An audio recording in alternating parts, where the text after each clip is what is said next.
జరుగుతున్న big meeting కి సంబంధించిన బ్రేకింగ్స్ మనం చూస్తున్నాం. ప్రధాని మోదీతో జగన్ భేటీ అయ్యారు. పార్టీ ఎంపీలతో కలిసి పార్లమెంట్ కు వెళ్లారు. ఏపీ సీఎం జగన్ నిధులు విభజన హామీల అమలుపై చర్చ ఉంటుంది. మోదీతో భేటీ తరువాత పలువురు కేంద్ర మంత్రులతో సమావేశమవుతారు.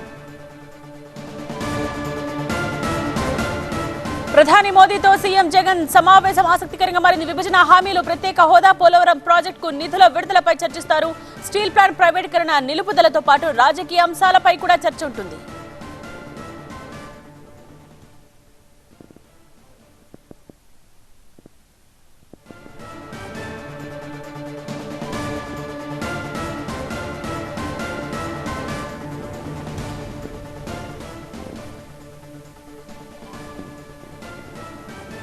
ఢిల్లీలో బిగ్ మీటింగ్ కి సంబంధించిన అప్డేట్స్ మనం చూస్తూ ఉన్నాం. ప్రధాని మోదీతో జగన్ భేటీకి సంబంధించిన బ్రేకింగ్ న్యూస్ ఇది. పార్టీ ఎంపీలతో కలిసి పార్లమెంట్ కు వెళ్లారు. ఏపీ సీఎం జగన్ అక్కడి నుంచి దృశ్యాలు మనం చూస్తూ ఉన్నాం. నిధులు విభజన హామీల అమలుపై చర్చ ఉంటుంది. మోదీతో భేటీ తరువాత పలువురు కేంద్ర మంత్రులతో కూడా ఏపీ సీఎం జగన్ సమావేశమయ్యే అవకాశం కనిపిస్తూ ఉంది. అయితే మోదీతో ఏ అంశాలు చర్చకొస్తాయి అన్నది ప్రధానంగా చాలా ఆసక్తికరంగా మారిన అంశం. రాష్ట్రానికి రావాల్సిన నిధులతో పాటు రాజకీయ అంశాలు కూడా చర్చకొచ్చే అవకాశం కనిపిస్తోంది. సో పార్లమెంట్ కు వెళ్లారు ఏపీ సీఎం జగన్. అక్కడ లాబీలో మనకు కనిపిస్తూ ఉన్నారు ఏపీ సీఎం జగన్. ఎంపీలతో పాటు వెళుతున్న దృశ్యాలని కూడా మనం చూస్తూ ఉన్నాం. అయితే మధ్యలో నిర్మలా సీతారామన్ కనిపిస్తే వారిని పలకరించి అలాగే ముందుకు వెళుతున్న దృశ్యాలని కూడా మనం చూసాం. సో మహాత్మా అసోసియేట్ ఎడిటర్ సిద్ధంగా ఉన్నారు మరిన్ని డీటెయిల్స్ తో.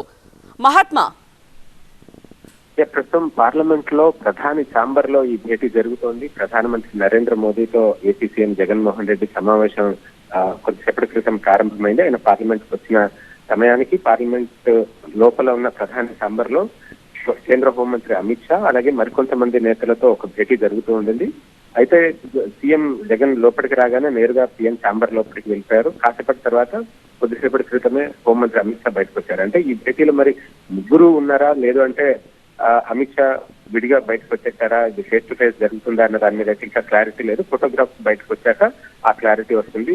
కేవలం ప్రధానితో మాత్రమే సమావేశమయ్యారా లేదా ముగ్గురుతోటి భేటీ జరిగిందా అన్నది తెలిసే అవకాశం ఉంది. ఇంకా ఈ భేటీ ఇంకా కొనసాగుతుంది. భేటీ ముగిసిన తర్వాత నెక్స్ట్ ఎవరిని కలుస్తారు అన్న దాని మీద కూడా ఒక సమాచారం బయటకు వచ్చే అవకాశం ఉంది.